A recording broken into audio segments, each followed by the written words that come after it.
हाँ जी, बृहदारण्यक उपनिषद 5वां अध्याय और हमारा जो प्रसंग चल रहा है पीछे का ब्राह्मण 14वां ब्राह्मण। आप में से कौन है जो इतना कहने पर भी अपने माइक्रोफोन को बंद नहीं करते? जब आप जुड़ जाते हैं तो उसी समय देखना होता है अपनी स्क्रीन पर कि आपका माइक खुला है तो उसको म्यूट करके रखना है, वीडियो ऑन नहीं है तो उसको ऑन करके रखना है। ये छोटी छोटी बातें समझना चाहिए सबको, और बार बार कहना ऐसा लगता है जैसे छोटे बच्चों को बोला जाता है ना, वैसे मैं आपको बोलता रहता हूँ। तो देखिए, कल का जो हमारा प्रसंग चल रहा था, बीच में सिस्टम में बैटरी समाप्त होने के कारण से बंद हो गया था। व्यक्ति, मैं जानता हूँ, मैं समझता हूँ, मेरे को पता है, ऐसी बहुत सारी बातों को बोलता हुआ भी बहुत दुखी रहता है, परेशान रहता है, क्लेशों से युक्त रहता है, और एक प्रकार से वो भार ढो रहा होता है।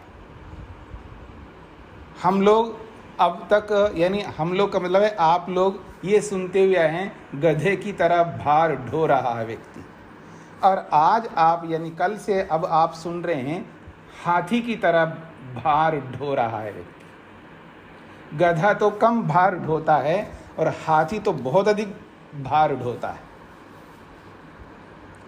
और जितना अधिक भार ढो रहा है गधा, इसका मतलब कितना अधिक अविद्या से युक्त है हम लोग, ये आप इसकी कल्पना कर सकते हैं।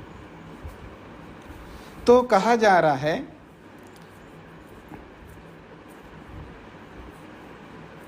जिस प्रकार से ये जो गायत्री है वो अग्नि स्वरूप है, और उस अग्नि स्वरूप गायत्री के उस चतुर्थ पाद में जब व्यक्ति जो कुछ भी अर्पित करता है, प्राय करके मैं, अभी तो शिविर नहीं लगते हैं, तो शिविरों में मैं अक्सर बोला करता था कि जब शिविर समाप्त होने लगता है, समापन का दिन होता है, लोगों से संकल्प करने के लिए बोलता हूँ मैं, और फिर मैं अपना ये जो है ना, ये चादर, इसको हम उत्तरी कहते हैं, ये उत्तरी मेरा जो है 2.5 मीटर का है, तो बहुत बड़ा है।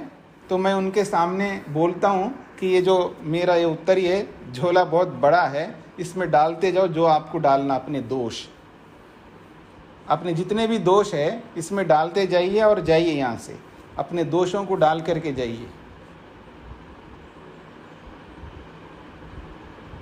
लेकिन डालते नहीं है लोग।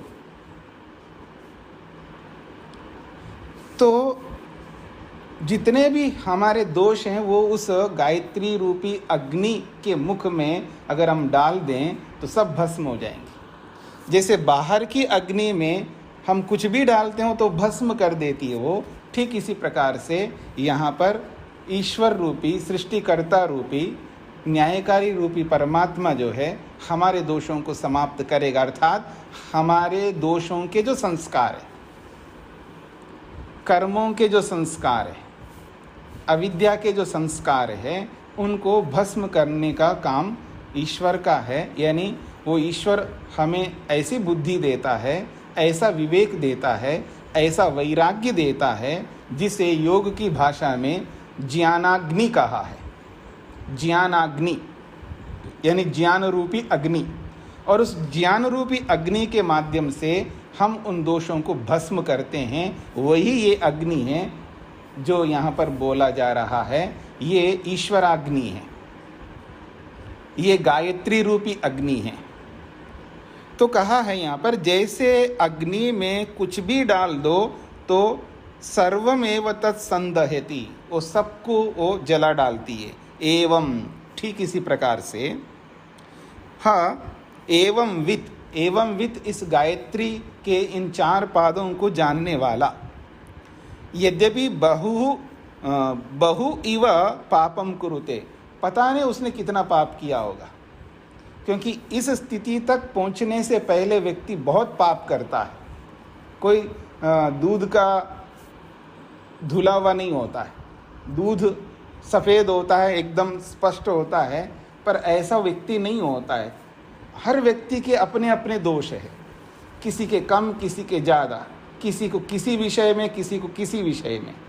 इसलिए मैं प्रायः कहा करता हूँ, ये जो जितने भी झगड़ा करने वाले होते हैं ना, जितने भी झगड़ा करने वाले होते हैं, चाहे वो पति पत्नी के रूप में हो, चाहे गुरु शिष्य के रूप में हो, चाहे सास बहू के रूप में हो, चाहे मित्रों के रूप में हो, चाहे देवर देवरानी, जेठ जेठानी, जो कोई भी है, पता नहीं आजकल सब लड़ने लगते। आज ही मैं किसी से बात कर रहा था, बेटा उनका है और सब कुछ उनका है, वो मर गया है, और उनकी पत्नी है, और वो उनकी बेटी है, और वो जो भी है बहुत गरीब लोग हैं, और वो जो अब वो सास जो है बैठी है, बेटा तो चल बसा बेचारा, किसी कारण से मर गया, अब वो सास जो है वो जो भी संपत्ति है वो उस बहू को देना नहीं चाह रही।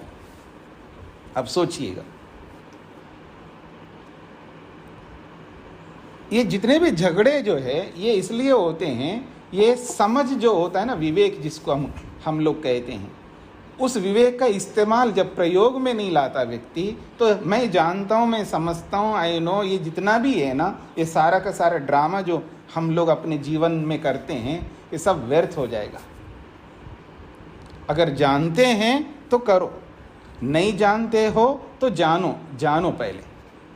जानकारी नहीं है तो जानकारी प्राप्त करो और उस जानकारी को प्रयोग में लाओ, तो ये स्थिति हमारे जीवन में नहीं आएगी कि हम हाथी की तरह ढोने लग जाएंगे सब चीज़ें। कोई मतलब नहीं है। और ये जो बोला जा रहा है ना, हाथी की तरह ढोना, ये क्यों बोला जाता है पता है? इसलिए बोला जाता है, हाथी को ये नहीं पता होता उसके पीठ पर क्या धरा है। हाँ, याद रखना, उसके ऊपर सोना धरो, यानी उसके ऊपर सोना रखो आप, या उसके ऊपर जेवरात रखो, उसके ऊपर आपके 2000 के नोट रखो, या आपके $100 के नोट रखो, या कुछ भी रखो उसके ऊपर, कोई मतलब नहीं। उस हाथी को क्या पता है इसके ऊपर, उसके लिए तो भार है। और आपने कभी सुना हो, यथा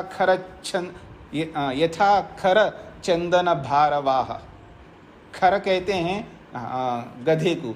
जैसे गधा जो है ना, अपने पीठ पर चंदन को ढो रहा है, अपने पीठ पर पता नहीं क्या क्या ढोता है, उसको ये नहीं पता ये चंदन है या सोना है या ये कोयला है या मिट्टी है, उसको कुछ नहीं पता, उसके लिए तो भार है। जैसे गधे के लिए वो भार है, जैसे वो हाथी के लिए भार है, वैसे ही ये मनुष्य के लिए भार है। कब भार बनेगा वो? क्योंकि जिसका वो यूज़ नहीं कर सकता। गधा थोड़ा यूज़ करता है उस चंदन को, उस सोने को। हाथी ना हाथी प्रयोग कर सकता है, ना गधा प्रयोग कर सकता है, उसके लिए केवल भार ढोना है। और आदमी भी उस गधे की तरह, उस हाथी की तरह बन जाए तो क्या अंतर हुआ, जिसका प्रयोग ही ना करे। इसलिए कहा जा रहा है, जैसे बाहर की चीज़ों को अग्नि में डालने से अग्नि सबको भस्म कर देती है, एवं विद, इस गायत्री मंत्र के इन 4 पादों को जानने वाला यदि किसी कारण से बहु इव पापम कुरुते, मानो उसने बहुत सा पाप कर रखा है या बहुत सा पाप कर रहा है और उसको आज समझ में आ गया। जब जागे तब सवेरा, अब क्या कर सकते हैं? जब भी उसको समझ में आ गया तो वो व्यक्ति क्या करता है, सर्वम एव तत् संप्साय, संप्स्याय, पकार भी है, संप्स्याय, उस सबको वो जला देगा। विवेक से, ज्ञान रूपी अग्नि से। किसको? पाप कर्म को नहीं, पाप कर्म के संस्कार को। जो वो संस्कार होता है जो आगे उस कर्म को करने के लिए आपको प्रेरित करने वाला है। हाँ, इसी बात को जब लेकर के मैं बोल रहा था तब बंद हो गया था। हाँ जी, मेरी ओर देखिएगा, बरसात हो रही है और पकोड़े नहीं बन रहे घर पे, इच्छा हो रही पकोड़े खाने की। अब खाने की इच्छा इसलिए हो रही है, वो संस्कार सताता है। पिछली बरसात में जो मैंने पकोड़े खाया है या जो भी खाया है, अब वैसी बरसात चल रही है, वैसा ही मौसम है, वैसा ही परिवेश है और बैठे हैं घर के अंदर, वैसे लॉकडाउन है, बाहर जा नहीं सकते हैं। अब क्या करें, कुछ तो खा लें। तो वो जो संस्कार है, जो खा रखे हैं पहले का, या जो देख रखा है, जो सुन रखा है, वो सारे के सारे संस्कार जो है हमें प्रेरित करते हैं दोबारा देखने के लिए, दोबारा सुनने के लिए, दोबारा खाने के लिए। यही तो 5 चीज़ें हमारे सामने, रूप, रस, गंध, स्पर्श और शब्द। इन्हीं को दोबारा भोगने के लिए आत्मा को वो प्रेरित करते हैं, वो संस्कार मन के माध्यम से। अब वो तो जड़ वस्तु हैं, लेकिन वो सामने आ जाते हैं। इधर देखिए मेरी ओर, जब पर्दे के ऊपर स्क्रीन पर देखते हो ना आप, रील जैसे चलता रहता है और सामने पर्दे पर पड़ता रहता है उसका, तो ऐसे ही मन के अंदर वो रील की तरह चलने लगते हैं। और आत्मा का केवल एक काम है, मन को देखते रहना। मन जो है उसके लिए स्क्रीन बना हुआ है, पर्दा बना हुआ है, और मन में वो सारे के सारे संस्कार सामने दिखाई देते हैं। और जिसके सामने जब दिखाई दे रहे हो और मौसम भी वैसा ही है, परिवेश वैसा है, माहौल वैसा है, और वो देख भी रहा है, वो सुन भी रहा है, तो वो दोबारा वो चाहेगा ना उसको। इस रूप में प्रेरणा होती है उसको, इस रूप में वो संस्कार प्रेरित करते हैं व्यक्ति को। जैसे टीवी में या स्क्रीन पे हम एडवर्टाइजमेंट देखते हैं, विज्ञापन देखते हैं, तो उनको देख करके हमारे मन में एक प्रेरणा होती है उसको दोबारा लेने के लिए, अथवा उसको ट्राई करते हैं। जी अभी तक तो यूज़ किया नहीं है, चलो ये भी करके देखते हैं, कुछ ना कुछ तो यूज़ करना ही है हमको।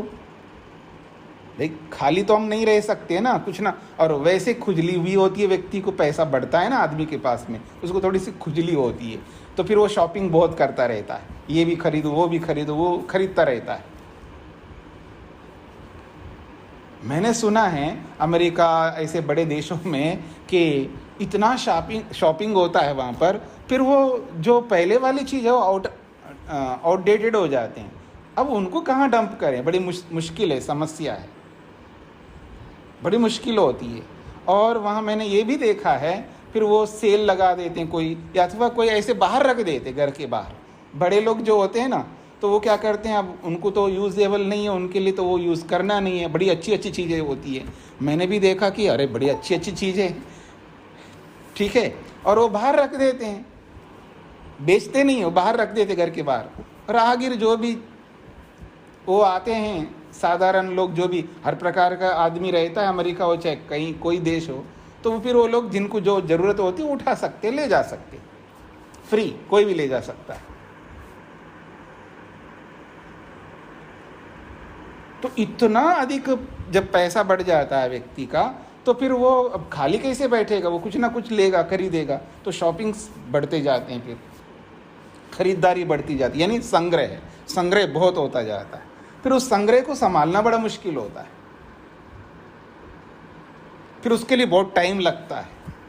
और जब व्यक्ति का समय व्यर्थ की चीज़ों में लगता है, तो भगवान के लिए कैसे समय मिलेगा उसको? शरीर के लिए भी समय नहीं मिलता उसको, व्यायाम करने के लिए भी समय नहीं मिलता। प्राणायाम करना है, व्यायाम करना है, ध्यान करना है, अग्निहोत्र करना है, जो भी उसके कर्तव्य है, उसके लिए समय नहीं निकाल पाता है व्यक्ति, फिर बहाना बनाता रहता है व्यक्ति।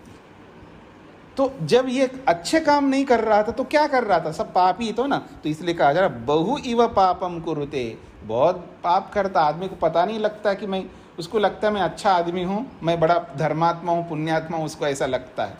लेकिन उसको ये नहीं पता लगता है कि जब कर्तव्यों को नहीं कर रहा है व्यक्ति, जो उसके कर्तव्य होते हैं, जब कर्तव्य नहीं कर रहा है तो अकर्तव्य कर रहा है व्यक्ति, और जो अकर्तव्य वही तो पाप है। तो बहु इव पापम कुरुते, बहुत सा पाप करता है, लेकिन जब उसको समझ आ जाता है, विवेक उत्पन्न होता है, तो सर्वम एव तत्, उस सारे के सारे पाप को या पाप के संस्कारों को संस्याय, उन सब को भस्म कर देता है।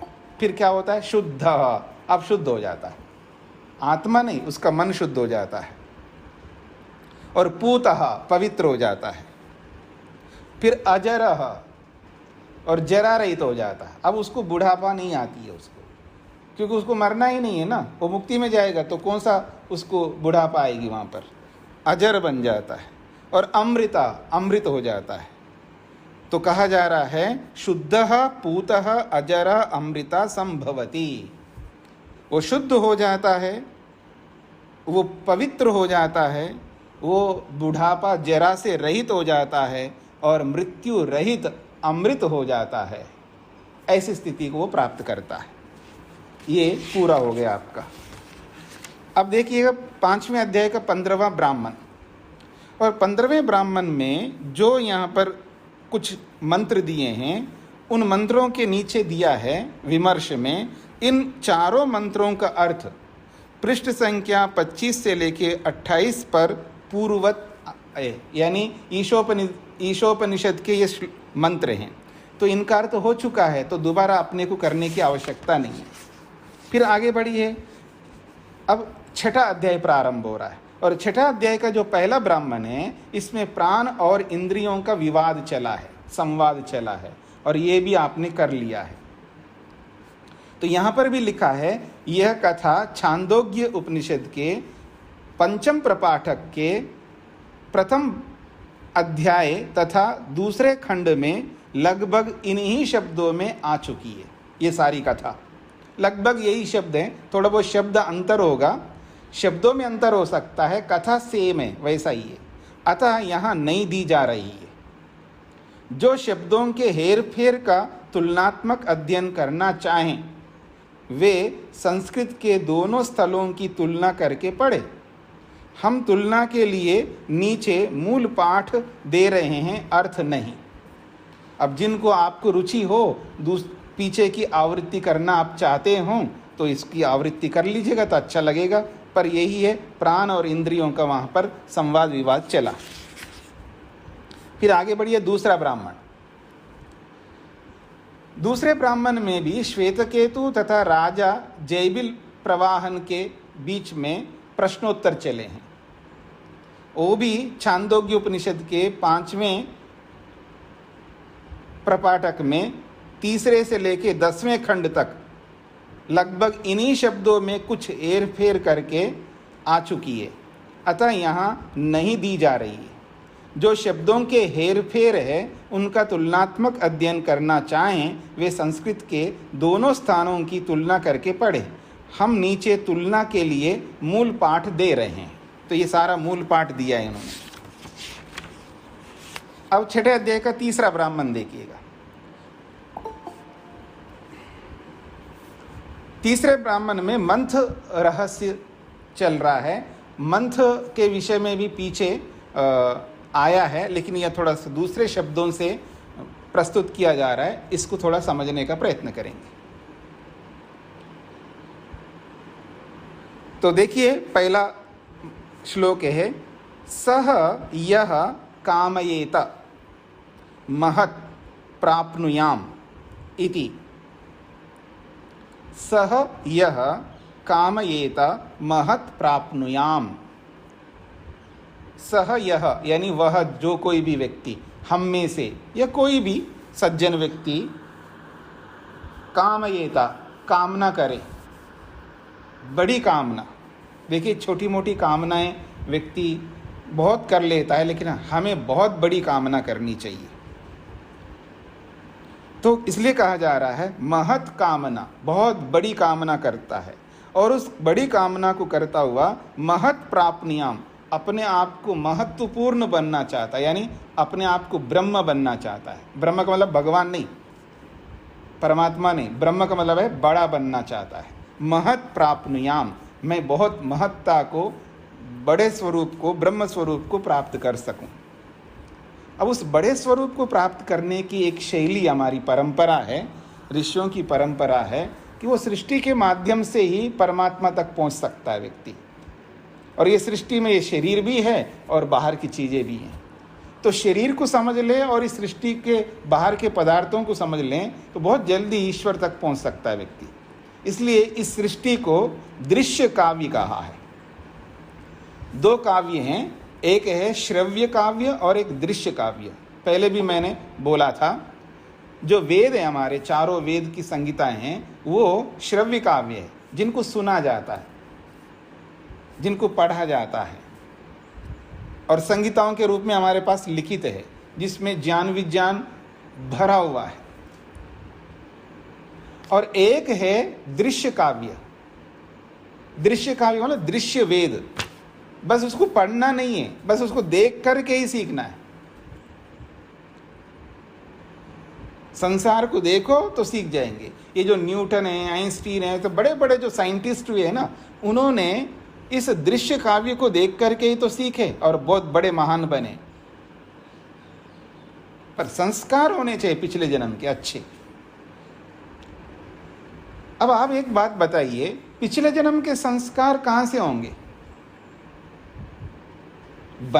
बनाने पर ही तो होंगे ना, कभी तो बनाना होगा ना।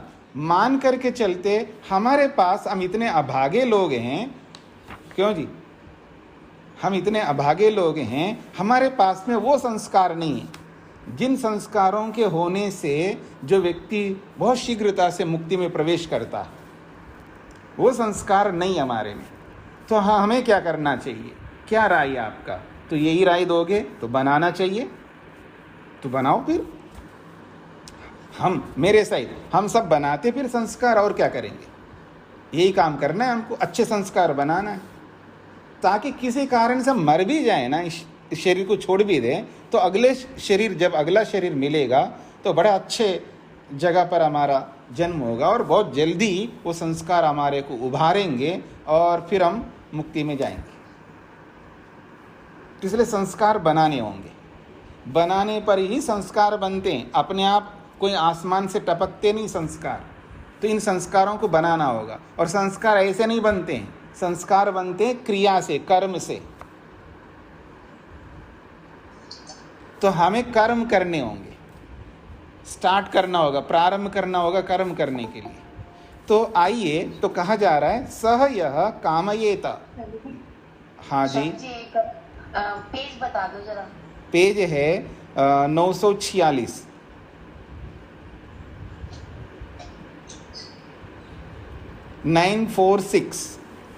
नहीं, ये तो आपकी किताब की है ना। तो फिर आपके किताब की पेज नंबर माता जी मैं कैसे बता सकता हूँ? ये ब्राह्मण कौन सा है? ये 6ठा अध्याय है और 3रा ब्राह्मण है। 409 पृष्ठ। नहीं, दूसरे लोग नहीं बोलेंगे, दूसरे लोग नहीं बोलेंगे। 6ठा अध्याय है, 3रा ब्राह्मण है और मंत्र रहस्य के विषय में चर्चा हो रही।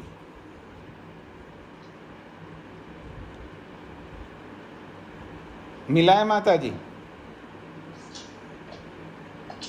आप ऊपर देखते जाइए, अध्याय देखिए। 6ठा अध्याय को आपको निकालना है। 6ठा अध्याय 3रा ब्राह्मण निकालना है आपको।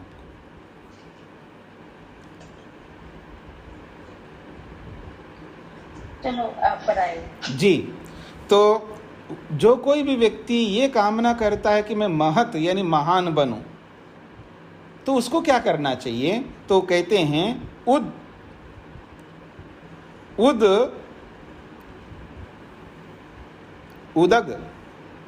उदग आयने आपूर्यमान पक्षस्य पुण्याहे। उदग अयने आपूर्यमान पक्षस्य पुण्याहे द्वादशाहम उपसदव्रती भूत्वा। यहाँ तक कर लेते हैं। वो कहते हैं उदक अयने, उदक का मतलब उत्तर। उदक शब्द जो है उत्तर के लिए आता है, और अयन का मतलब है, जैसे अयन होता है ना, उत्तरायण दक्षिणायन, तो उदक अयन का मतलब है उत्तरायण। तो उत्तरायण में,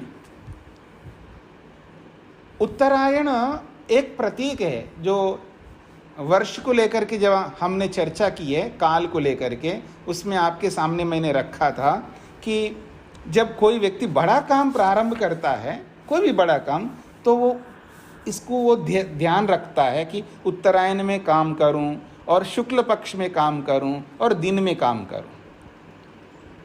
इसका ये अर्थ नहीं कि रात में नहीं करना चाहिए या दक्षिणायन में नहीं करना चाहिए, करना चाहिए। अच्छे काम के लिए कोई मुहूर्त नहीं देखना होता है, लेकिन जब अच्छे बड़े अच्छे काम जब करना होता है ना, तो वो प्रतीक को भी ध्यान रखना पड़ता है। प्रतीक भी अपने आप में बहुत महत्वपूर्ण रखते हैं। प्रतीक का मतलब सिंबल्स। तो ये जो उत्तरायण जो है ये एक सिंबल है। उत्तरायण में प्रकाश अधिक रहता है, दिन अधिक रहता है उत्तरायण में। शुक्ल पक्ष जो होता है वो भी यही होता है, वो भी प्रकाश का द्योतक है। कृष्ण पक्ष में अंधेरा अधिक होती है और शुक्ल पक्ष में उजाला अधिक होता है। तो ये जो प्रतीक बनाते हैं, ये सिंबल्स इसलिए होते हैं, व्यक्ति अपने आप को प्रेरित करता है, क्योंकि सिंबल्स को देख करके हमारे अंदर भावनाएं जगती है। तो जब उत्तरायण चल रहा हो और शुक्ल पक्ष चल रहा है तो हमारे अंदर वो भावना आनी चाहिए कि मेरे को बड़े बड़े काम करना है, उत्तम पवित्र श्रेष्ठ कर्म करने। तो आपके मन में आ सकता है कि क्या दक्षिणायन में ऐसी बड़े बड़े काम नहीं करना? करो ना, किसने मना किया? आप रोज रोज थोड़े करते हो।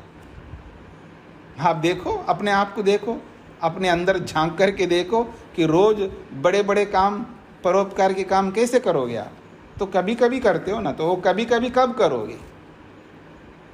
तो ऐसे ऐसे परिस्थितियों में ये ऐसा चुना गया है। इसलिए कहा उदंग अयने आपूर्यमान पक्षस्य। आपूर्यमान पक्ष का मतलब होता है शुक्ल पक्ष। इसमें पूर्ण होता है ना, चंद्रमा पूर्ण होता है शुक्ल पक्ष में, इसलिए आपूर्यमान पक्षस्य पुण्या है, पुण्य दिन में, अर्थात दिन के समय में। और वो दिन भी कैसा दिया इन्होंने? द्वादशाहम, द्वादशी को द्वादशम उपसदव्रति भूत्वा। इसका मतलब है शुक्ल पक्ष में 12 दिन तक उसको क्या करना होगा? शुक्ल पक्ष के प्रतिपदा से लेके द्वादशी तक उसको उपसद व्रती बनना है। उपसद व्रती कहते हैं उपवास करना है, उसको दुग्धार करना है। शास्त्रों में कुछ अच्छे काम करने के लिए जब प्रवृत्त होता है ना, व्यक्ति को उपवास करवाते हैं। मतलब उपवास का मतलब कुछ भी ना खाना नहीं है, उसमें उपवास अलग अलग प्रकार के होते हैं। तो जब बड़ा काम करता है तो वो दूध पीता है, केवल दूध पीता है, अन्न नहीं खाता है। यानी हल्का भोजन लेना होता है, सात्विक भोजन होता है, जिसमें मन पवित्र रहे, मन में अलग अलग इच्छाएं, जो रजोगुण वाली इच्छाएं पैदा ना हो, राजसिक इच्छाएं पैदा ना हो, तामसिक इच्छाएं पैदा ना हो, सात्विक इच्छाएं पैदा हो या पैदा होकर के बने रहें। तो उसके लिए व्यक्ति को थोड़ा आहार पर विशेष ध्यान रखना पड़ता है, सात्विकता पर। इसलिए वो क्या करते हैं? वो उपवास करवाते हैं और उसमें दूध पिलाते हैं। तो द्वादशाहम उपसदव्रती, वो 12वें यानी द्वादशी तक 12 दिन तक उसको दूध पर उपवास पर रखते हैं। तो इसके लिए कहा उपसद व्रती भूतवा। वो उपसद व्रती बन करके फिर क्या करता है? उदुम्बरे कंसे चमसे वा सर्वौषधम फलानि इति संवृत्य परिसमुय्य। कहते उदुम्बर जो पेड़ होता है, उस उदुम्बर के पहले क्या करते थे? अधिकांश जो पात्र आदि रखते थे तो लकड़ी के या मिट्टी के इस तरह के पात्र ज़्यादा रखते थे। तो उदुम्बर जो है ये लकड़ी का है। तो उदुम्बरे कंसे, उदुम्बर लकड़ी के पात्र में, अथवा कंसे चमसे, या कंस जो है उसको क्या बोलते हैं आप लोग? कांसे के पात्र में, उदुम्बर के पात्र में या कांसे के पात्र में सर्वौषधम सभी औषधियों को मिला करके। यहाँ औषधि उनको कहते हैं अन्न को, अन्न को औषधि कहते, जैसे चावल है, गेहूँ है, हाँ, जो भी हम खाते हैं वो है यहाँ पर औषधि। औषधि ये पारिभाषिक शब्द है। पहले भी मैंने आपको बोला था, आयुर्वेद में वृक्ष, वनस्पति, औषधि और विरुद्ध ऐसे 3-4 प्रकार के भेद आते हैं। तो औषधि वहाँ पर अन्न के लिए कहा है, जो एक बार काटने के बाद समाप्त हो जाता है उसको औषधि कहते हैं। तो जैसे गेहूँ को एक बार काटते हैं समाप्त हो जाता है, गेहूँ, चावल, दालें जितने भी हैं, अन्न जिसको आप कहते हैं, वो एक बार काटने के बाद समाप्त हो जाते हैं। तो जो एक बार काटने पर समाप्त होते हैं उनको यहाँ पर जो है औषध कहते हैं। तो सभी औषधियों का सार लेते हैं वहाँ पर, और फलानी और कुछ फल के भी लेते हैं। तो समवृत्या इन सबको मिलाते हैं। मिला करके क्या करते हैं, उसको थोड़ा सा मोटा मोटा, आप यूँ समझ सकते जैसे आजकल मिक्सी चलाते ना ग्राइंडर, तो उसमें डाल दो तो थोड़ा पूरा जूस नहीं बनाना है और थोड़ा सा मोटा मोटा रखना है, उसको मंथ कहते हैं। उनको मिला करके और उसको ग्राइंड करो मिक्सी में, उसको अच्छी तरह कर दो तो वो मोटा मोटा स्वरूप जिसका होता है उसको मंथ कहते हैं। तो इन सबको मिला करके मंथ बनाते हैं। परिसमूह्य उसको अच्छी तरह साफ सुथरा करके, परिलिप्य अग्निम उपसमाधाय, और फिर जहाँ पर अग्निहोत्र करना होता है, यज्ञ आदि करते हम लोग, तो वहाँ पर परिलिप्या वो जो स्थान है उसका लेप आदि। पहले तो घर ऐसे ही होते थे ना, जो आजकल के घर जैसे नहीं होते थे, तो मिट्टी के घर होते थे, और वो जो फर्श होता है वो भी मिट्टी का ही होता, तो उसको लेपते हैं गोबर आदि से। तो ऐसे ही यहाँ पर परिलिप्य मतलब उसको लेप करो, यज्ञवेदी को लेप कर दो। और अग्निम, और फिर उसमें अग्नि प्रज्वलित करने के लिए जो भी साधन होते हैं, समिधा आदि सब ला करके अग्निम उपसमाधाय, अग्नि को प्रज्वलित करो।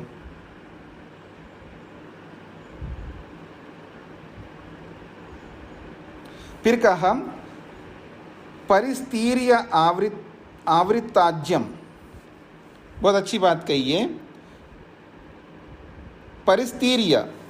परिस्तीर्य का मतलब होता है, अब वहाँ व्यवस्थाएं आपने सारा कर दिया है, अब बैठना भी होगा ना आपको, यजमान को बैठना है, पुरोहित को बैठना है, जो भी बैठते हैं, और कहाँ पर बैठेंगे, आसन पर बैठेंगे। तो परिस्तीर्य मतलब आसन बिछा लो वहाँ पर। उस समय कुशासन, कुश का आसन बनाते थे, कुश आसन कहते हैं। एक विशेष प्रकार का घास होता है, उससे वो आसन बनाते हैं। तो वो आसन हो या जो आजकल के जो भी आपके बैठने के आसन होते हैं, तो परिस्तीर्य आसन बिछा दो।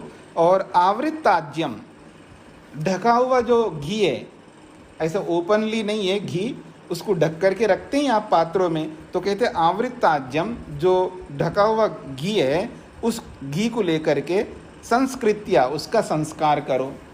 घी कभी भी सादा घी नहीं डालते अग्नि में, उसको संस्कृत करना होता है। उसमें कुछ 4 प्रकार की चीज़ें डाली जाती है, जो कि स्वामी दयानंद ने भी संस्कार विधि में लिखे। वो चीज़ डाल करके घी में संस्कृत करते हैं।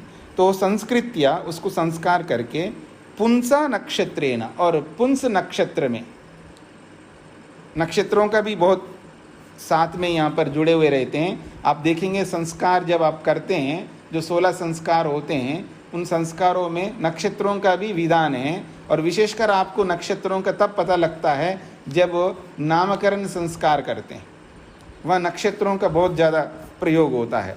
तो कहते हैं पुंस नक्षत्र में मंथम सन्नीय जुहोति, कहते हैं मंथम, ये जो मंथ बन गया है, औषधियों का और फलों का जो एक प्रकार से मोटा मोटा जूस जो सम्मिश्रण किया है, तो वो मंथम सन्नीय, वो जो मंथ है उस मंथ को सन्नीय उस अग्निवेदी या यज्ञवेदी के पास सन्नीय ला करके फिर व्यक्ति बैठता है, फिर जुहोति, फिर आहुतियाँ देता है। ये सारी प्रक्रिया क्यों चल रही है, इस बात को समझ लीजिएगा, आगे पता लगेगा क्यों चल रही है सारी प्रक्रिया। अब ये सारी परिस्थितियां बनाइए जो आहुति देने के योग्य स्थिति लाए। अब कहते हैं यावन्तः देवाः त्वयि जातवेदः तिर्यञ्चः घ्नन्ति पुरुषस्य कामान्। बहुत अच्छी बात कही है। यावन्तः देवाः, जितने भी देव हैं, भौतिक देव, चाहे वो अग्नि के रूप में, वायु के रूप में, जल के रूप में, पृथ्वी जल अग्नि वायु आकाश, विद्युत, ऐसे बहुत सारे देव हैं ना, भौतिक देव। तो यावंता देवा, जितने भी देव हैं, त्वयि, आपके साथ जो जुड़े हुए जितने भी देव हैं, जातवेदः, हे जातवेदा नामक अग्नि, यहाँ जातवेद जो है अग्नि है, जो भौतिक अग्नि है, जिस अग्नि में हमें आहुतियाँ देनी है, तो उस अग्नि को संबोधित किया जा रहा है। जातवेदः, हे जातवेदा नामक अग्नि, तिर्यञ्चः, यावंत देवा, जो तिर्यंच, तिर्यंच का मतलब है जो आपको दुख देने वाले देव हैं।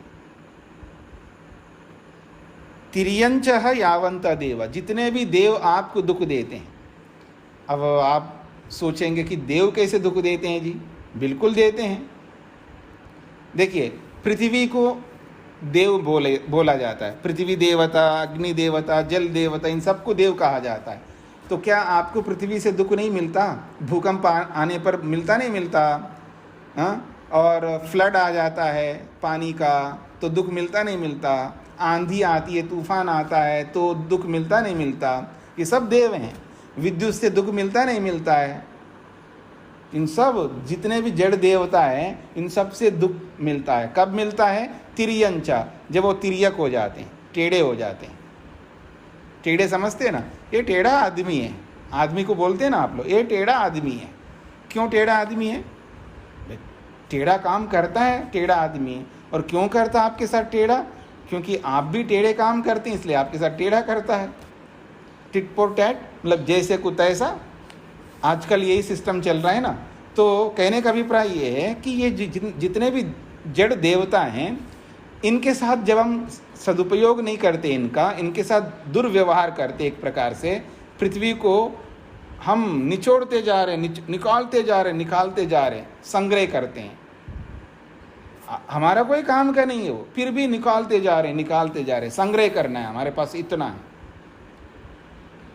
हाँ जी, थोड़ा सा और सोना खरीद के रखो ना लॉकर में। पहनना नहीं ना आपको, लेकिन खरीद के रखो। भाई आपको चाहिए नहीं है तो फिर खरीद करके रखो जी।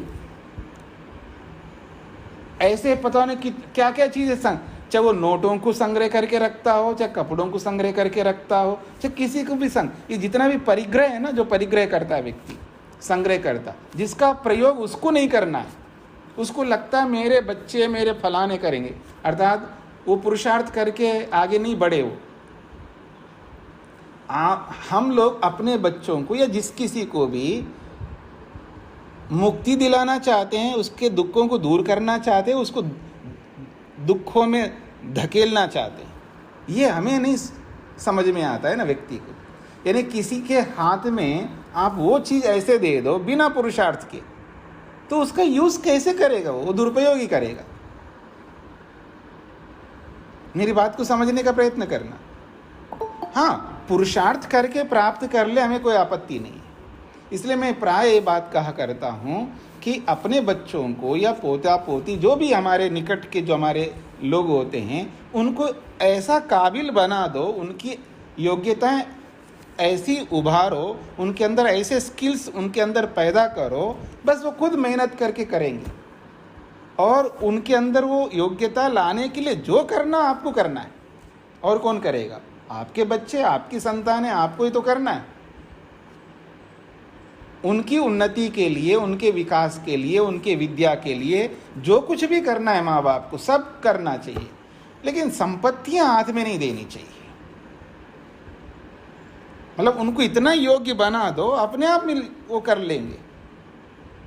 क्योंकि उसको ये एहसास होता है, जैसे आप बोलते ना जी मैंने खून पसीना करके ये बनाया, तो उसका वैल्यू आपको पता है। और जो नहीं बनाया है उसको क्या पता रहता है?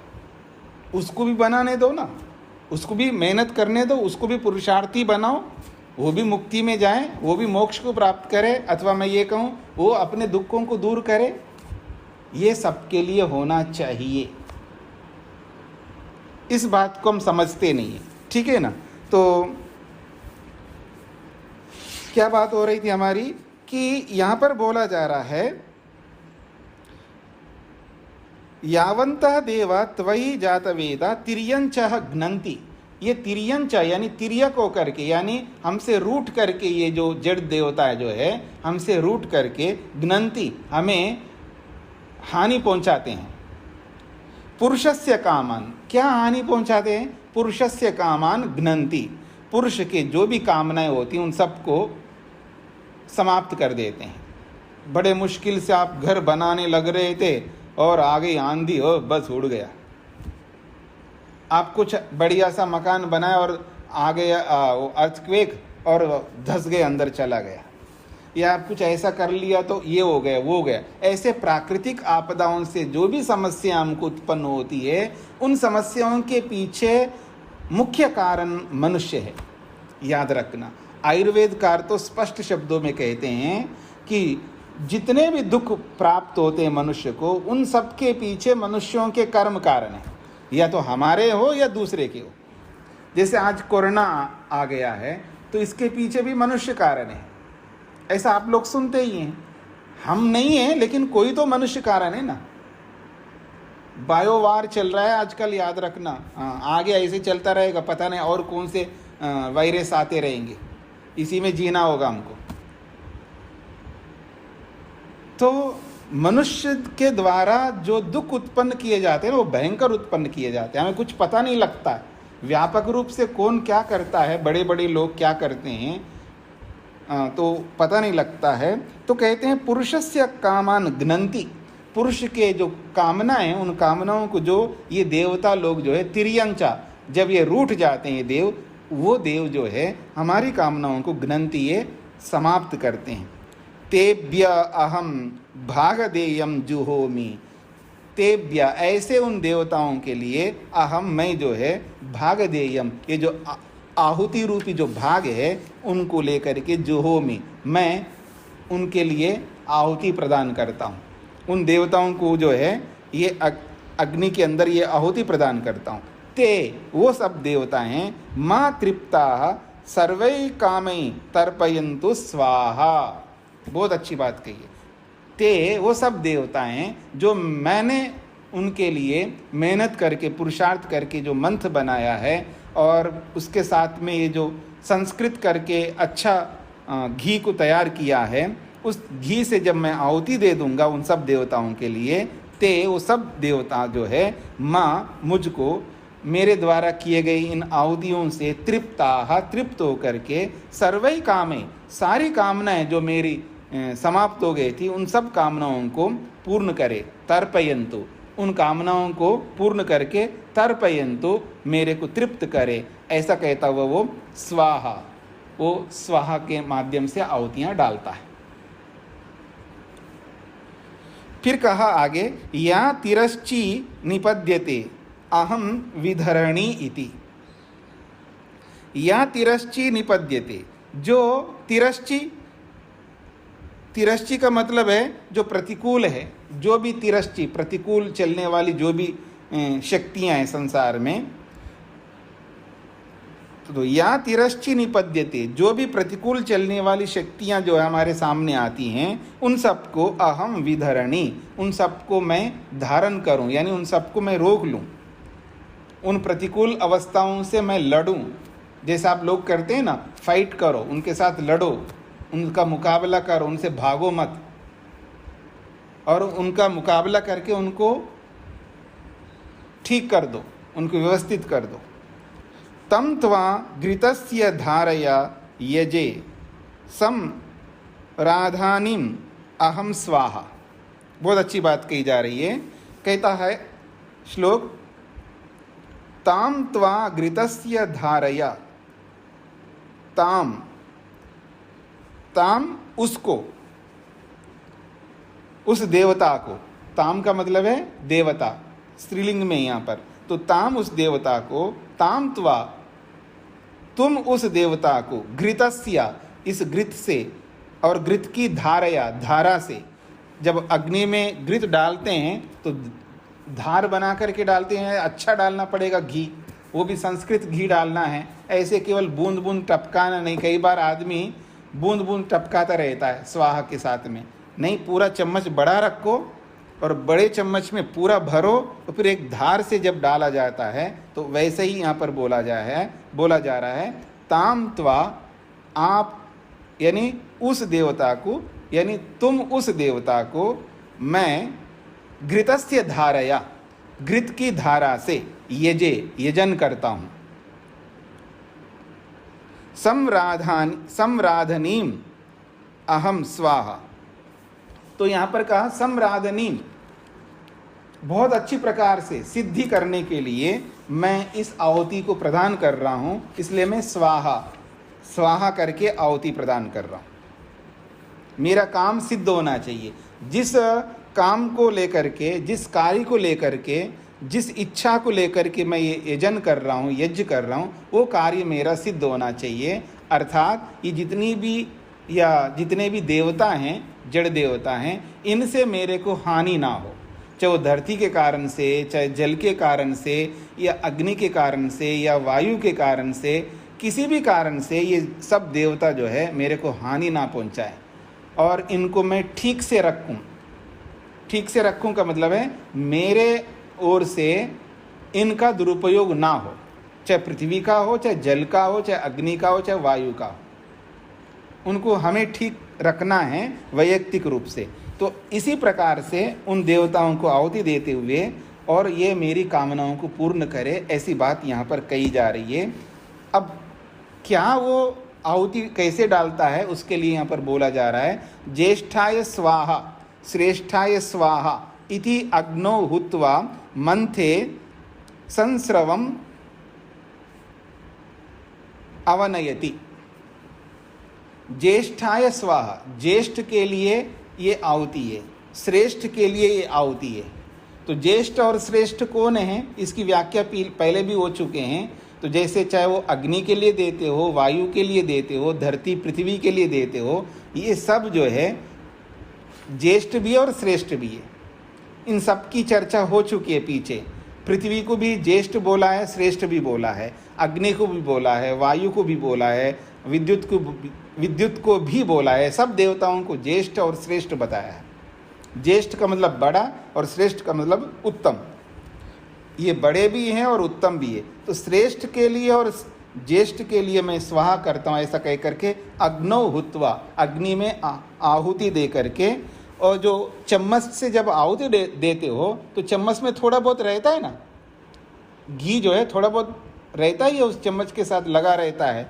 तो उसको मंथे संस्रवम अवनयति, उस जो मंथ बना हुआ है, यानी औषधियों का और फलों का जो रस बना हुआ है और वहाँ रखा हुआ है रस, और उस रस, उस बर्तन में उस चम्मच को, जिस चम्मच से आहुति देते हैं घी का, उसके साथ में उस चम्मच में थोड़ा एक एक बूंद जैसा गिरता रहता है ना, तो उस मंथ पात्र के ऊपर रखेंगे तो उसका थोड़ा थोड़ा टपकता रहता बूंद के रूप में उस मंथ में।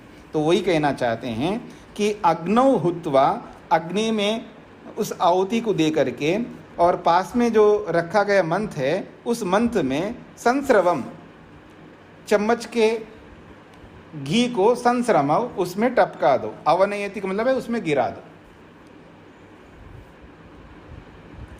संस्रवम का मतलब है जो चम्मच से जो क्या बोलते हैं इसको, चू रहा होता है ना, चूते हुए क्या बोलते हैं उसमें, गिरते हुए चम्मच से जो चूता रहता है ना, थोड़ा सा निकलता रहता है चम्मच के साथ, तो धीरे धीरे वो बूंद के रूप में धारण करता है। तो चम्मच से निकलता हुआ जो घी है उसको उस मंथ में टपका दो। अवनयति का मतलब है उसमें टपकाना। फिर आगे बढ़ते हैं, प्राणाय स्वाहा वशिष्ठाय स्वाहा, प्राण के लिए स्वाहा और वशिष्ठ के लिए स्वाहा। इति ऐसा कहकर के आहुति देना है। अग्नौ हुत्वा, अग्नि में आहुति दे करके मंथे संस्रवम अवनयति, फिर वो उस चम्मच को चूते हुए उस अग्नि से गर्म भी हो रहा होता है और घी तरल भी होता है, उस चम्मच से टपकते हुए, हाँ टपकते उस घी को उस मंथ में अवनयति, फिर उसमें टपकाता है। फिर वाचे स्वाहा प्रतिष्ठायै स्वाहा, वाणी के लिए प्रतिष्ठा के लिए आहुति दे करके फिर अग्नि में वापस उस टपकते हुए घी को उस मंत्र में टपका देना। चक्षुषे स्वाहा संपदे स्वाहा, ऐसा आहुति देते हुए फिर अग्नि में आहुति दिया, फिर उस मंत्र में उस टपकते हुए घी को उसमें टपकवाया। श्रोत्राय स्वाहा अयतनाय स्वाहा, ऐसा कहकर के अग्नि में आहुति दे करके फिर टपका देना। मनसे स्वाहा प्रजात्यै स्वाहा, ऐसा आहुति दे करके फिर वापस उसमें टपका देना। रेतसे स्वाहा इति अग्नो हुत्वा, अग्नि में आहुति दे करके मंथे संस्रवम अवनयति। तो इन सब मंत्रों के माध्यम से आहुति देना होता है। तो सब में चतुर्थी विभक्ति है, चाहे प्राणाय स्वाहा कहो, चक्षुषे स्वाहा कहो, श्रोत्राय स्वाहा कहो, मनसे, रेतसे, ये सब जो है कुछ आहुतियाँ बाहर की देवताओं के लिए हैं और कुछ आहुतियाँ जो है शरीर के अंदर की देवताओं के लिए। केवल आहुति देने से ही हमारा कल्याण नहीं होगा, याद रखना। इन आहुतियों को देते हुए व्यक्ति प्रेरणा लेता है और संकल्प करता है और फिर वैसी ही क्रियाएं करता है, ऐसा आपको समझना है। फिर आगे के मंत्र भी मैं बोल देता हूँ। अग्नये स्वाहा इति अग्नौ हुत्वा, अग्नि के लिए आहुति देकर के फिर मंते संस्रवम अवनयति, वापस जो है उस मंथ में टपकते हुए घी को टपका देता है। सोमाय स्वाहा, ऐसा कह करके फिर वापस जो है उस मंथ में उस टपकते हुए घी को टपकाता है। फिर भू स्वाहा, ऐसा कह करके अग्नि में आहुति दे करके फिर मंथ में उस टपकते हुए बूंद को टपकाता है। भुवः स्वाहा कह करके भी उसी तरह करता है। स्वः स्वाहा कह करके भी वैसे ही करता है।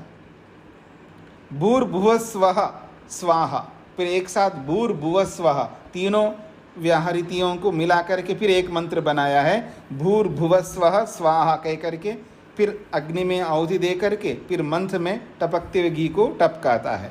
ब्रह्मणे स्वाहा, ऐसा आहुति देता हुआ फिर वापस मंथ में उस टपकते हुए घी को टपकाता है। क्षत्राय, ब्रह्म ने कहा ब्राह्मण के लिए स्वाहा, क्षत्राय क्षत्रिय के लिए स्वाहा। फिर कहा है भूताय स्वाहा, तो भूत से यहां पर वैश्य को ले रहे होंगे। मंते संस्रवम अवनयति, भविष्यते, अच्छा ये भूतकाल के लिए और भविष्यत काल के लिए, वर्तमान काल के लिए भी ले रहे हैं। भूताय से भूतकाल के लिए कह रहे हैं। भूताय स्वाहा, भूतकाल के लिए भी अग्नि में आहुति दे करके फिर टपकते हुए उस घी को उस मंथ में टपकाता है। फिर कहा भविष्यते स्वाहा, भविष्यत काल के लिए भी आहुति देता है, फिर दे करके उस टपकते हुए घी को उस मंथ में टपकाता है। विश्वाय स्वाहा, पूरे विश्व के लिए भी अग्नि में आहुति दे करके फिर टपकाता है। सर्वाय स्वाहा, और सब जो कुछ भी है बचे कुचे जितने भी होंगे समस्त जड़ और चेतन देवताओं के लिए भी सर्वाय स्वाहा, सबके लिए स्वाहा करके फिर वो मंत्र में टपकाता है। प्रजापतये स्वाहा, प्रजापति के लिए भी, प्रजापति यहाँ परमात्मा हो गए, तो प्रजापति के लिए भी स्वाहा के माध्यम से अग्नि में आहुति दे करके फिर मंथ में उस टपकते हुए घी को टपकाता है। तो इस तरह इन मंत्रों को बोल करके अग्नि में आहुतियाँ देता है। जैसे आप अग्निहोत्र में भी आहुतियाँ डालते हैं, तो अग्निहोत्र करने मात्र से काम नहीं चलेगा, तो जिस भावना से आपने अग्निहोत्र में वो आहुतियाँ डाली हैं और उन्हीं भावनाओं को क्रियाओं में ला करके पूरा करना होता है। जैसे हम लोग ईश्वर से प्रार्थना करते हैं कि तेजोसी तेजोमय धेयी, आप तेज स्वरूप हो, मेरे को भी तेज दो। बलमसी बलममय धेयी, वीर्यमसी वीर्यमय धेयी, जो भी आप प्रार्थना करते हैं तो क्या भगवान दे देगा आपको प्रार्थना से? बल वीर्य जो भी है, केवल प्रार्थना से नहीं देगा ना। जो प्रार्थना की है उस प्रार्थना को जीवन में उतारना है, यानी वैसी क्रियाएं करनी है, तब जा कर के वो हमको प्राप्त होगा। तो जैसे वहाँ पर है वैसे यहाँ पर भी है। चाहे आप अग्निहोत्र के माध्यम से करो, या आप संध्या के माध्यम से करो, चाहे आप ध्यान के माध्यम से करो, किसी भी माध्यम से करो, पर उनको क्रियान्वित करना होगा, उसको धरती पर उतारना होगा। वैसी ही क्रियाएं करनी होंगी, तब जाकर के सारे फल मिलेंगे। ऐसा ही समझना चाहिए। हाँ जी, अब किसी कोई पूछना हो तो पूछ सकते हैं। स्वामी जी, जो 4 चीजें नृत्य में डाली जाती हैं वो कौन सी हैं? वो संस्कार विधि में लिखा है ना कि पुष्टि कारक, सुगंधित और मिष्ट कारक और औषधि कारक।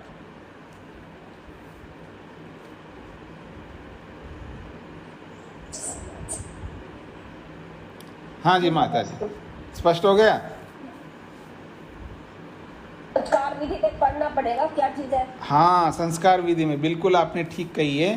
संस्कार विधि को खोलना और फिर उसमें देख लेना, प्रारंभ में लिखा है 4 प्रकार की चीज़ें होती हैं। हाँ जी, पुष्टि कारक, जो पुष्टि देने वाली वस्तुएं हैं, कुछ मिष्ट कारक है यानी मीठी वस्तुएं हैं, और कुछ औषधि वाली वस्तुएं हैं। ऐसे 4 प्रकार की वहाँ पर दिए हैं। सुगंधित भी हैं, पुष्टिकारक भी है, औषधि कारक भी है। ऐसे 4 प्रकार की वहाँ पर चीज़ें हैं। हाँ धन्यवाद जी जी स्वामी जी, जी जी। उनको संस्कारित कैसे करें? अच्छा, तुम घी में संस्कारित करो तो तुम वो कैसे करेंगे? हाँ माता जी, उसके लिए तो हमको क्या करना होता है, चारों को इकट्ठा मिला करके नहीं करना होता। जैसे मिष्ट कारक में तो जैसे मीठी वाली चीज़ें आप घी में नहीं डाल सकते, वो घी खराब हो जाएगा।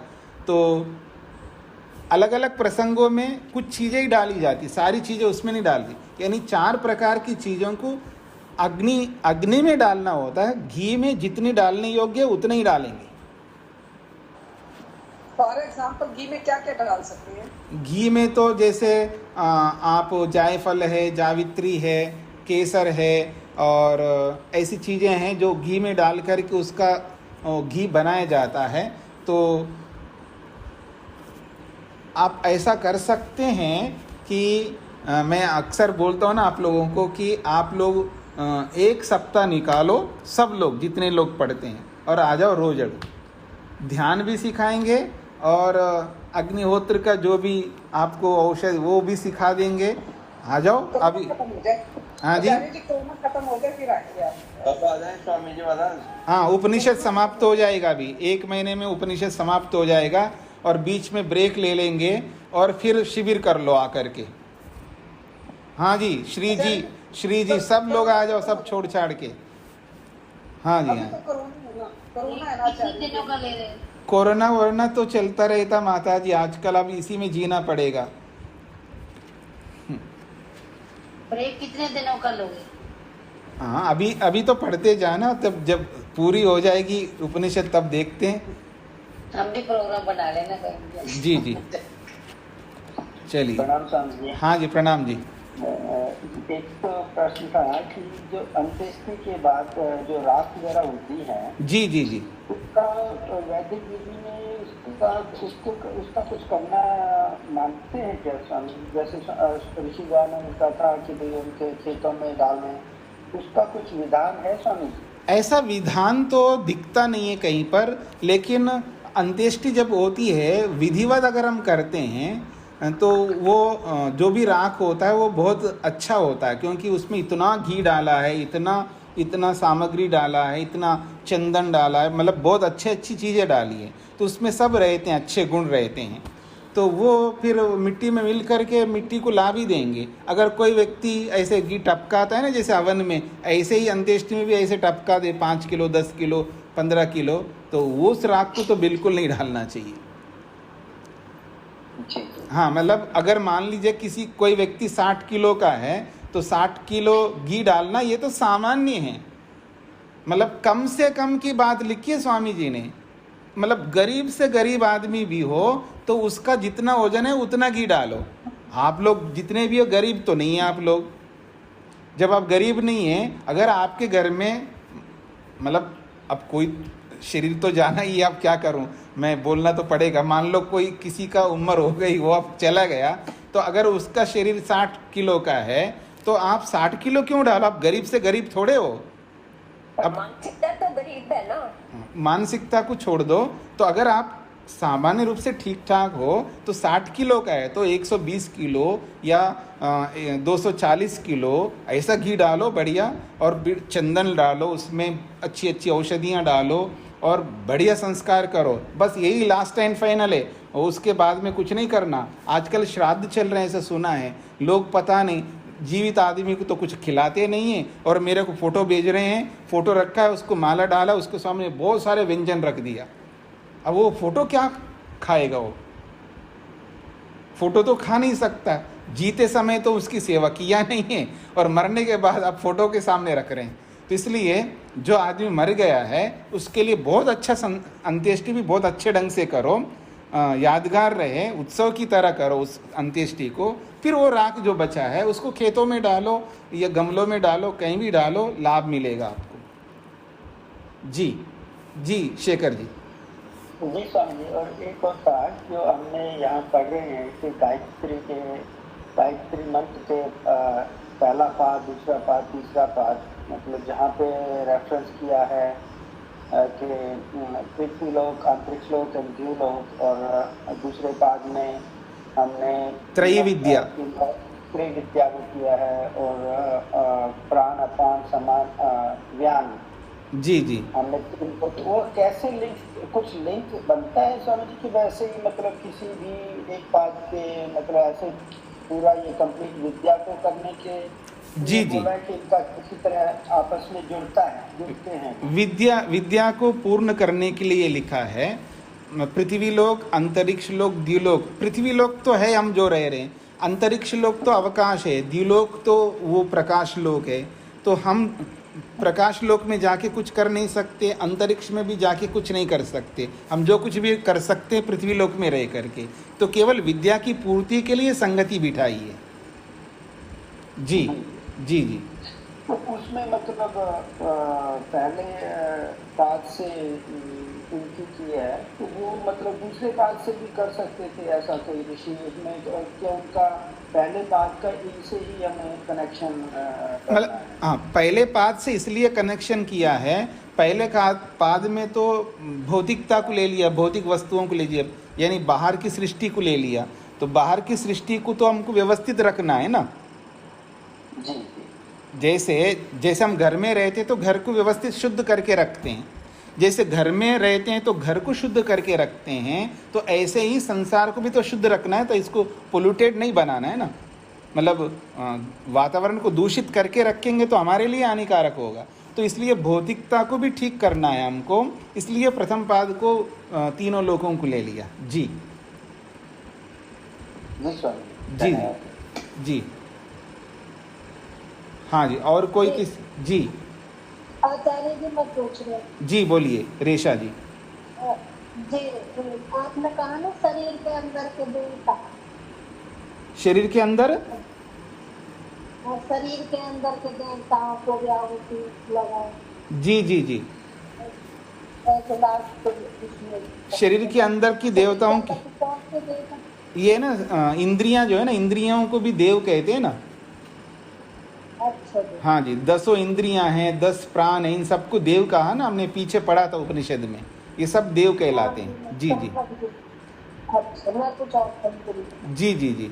तो मतलब इनको आहुति देने का मतलब हमारे शरीर में कोई आहुति नहीं देना है, देना तो अग्नि में देना है। लेकिन जब जैसे श्रोत्राय स्वाहा, मनसे स्वाहा ऐसे जब बोलते हैं तो वो मन के लिए आप आहुति दे रहे हैं, कान के लिए आहुति दे रहे हैं, चक्षु के लिए आहुति दे रहे हैं। आहुति तो बाहर पड़ेगी, लेकिन जब हम अग्निहोत्र के बाद में जब अपने शरीर को स्वस्थ रखने के लिए प्रयत्न करेंगे, आंखों को ठीक रखने का प्रयत्न करेंगे, कानों को ठीक रखने का प्रयत्न करेंगे, तो प्रयत्न हमको क्रिया से करना है ना।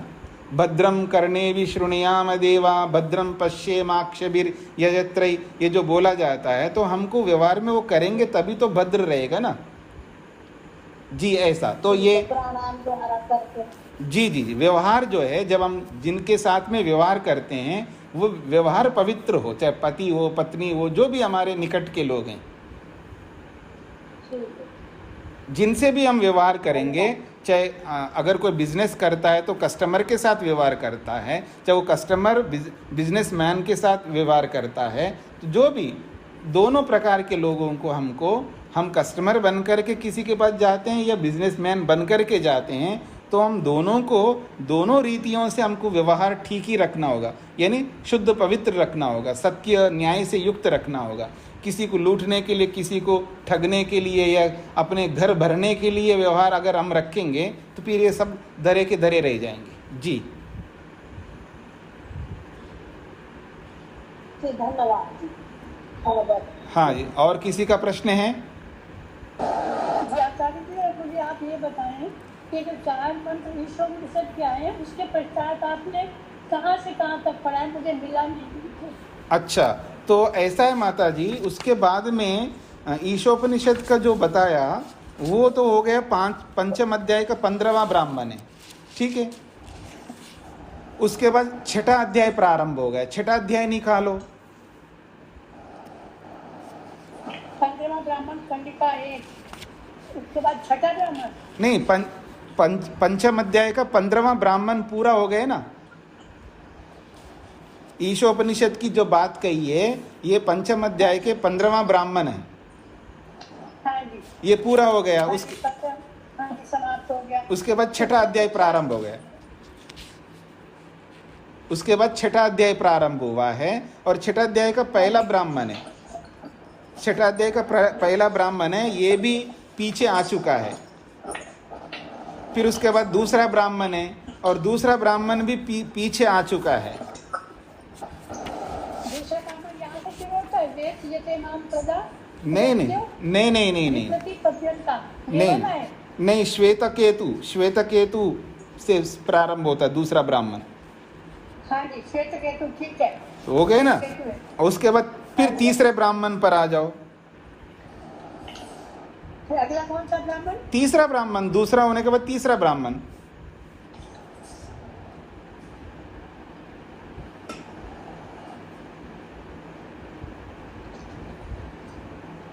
हाँ जी, तीसरा ब्राह्मण निकालिए। हाँ जी, वही निकाल रही हूँ। हाँ जी, निकालिए।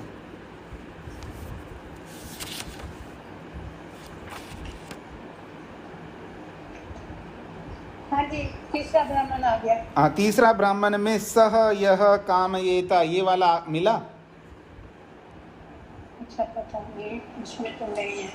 खैर, नहीं नहीं मिल नहीं नहीं नहीं, थोड़ा आप देखो, संख्या देखो ना। पहला जब श्लोक पूरा होता है उसमें एक संख्या लिखा रहता है। दूसरा ब्राह्मण समाप्त हुआ। तीसरा से ब्राह्मण के ऊपर लिखा है। कहाँ तक पूरा हुआ आचार्य जी? हाँ, तीसरे ब्राह्मण के हमने 3 श्लोक पूरे किए। ठीक, जी धन्यवाद स्वामी जी। धन्यवाद। तो मैंने आप सबके लिए पोस्ट भी किया था, वेदांत दर्शन छप कर के आ गया है और सबके पास एक जैसी पुस्तकें होनी चाहिए, याद रखना। और 2 पुस्तकें कम से कम आपको मंगवानी है, सभी को, हिंदी का भी और संस्कृत का भी। और मेरे को बार बार नहीं पूछना है, जिनको जो भी पूछना है उस पोस्ट में नंबर दिया गया है और उन्हीं से पूछ लेना क्या कीमत है, कैसे मिलेगी, जो भी है, मेरे से नहीं पूछना जी। और जल्दी से जल्दी सबको मंगवाना। सबके पास एक जैसी पुस्तक होंगी ना तो ये समस्या नहीं आएगी जो अभी आ रही है जी। तो इसको यहीं पर विराम देते हैं।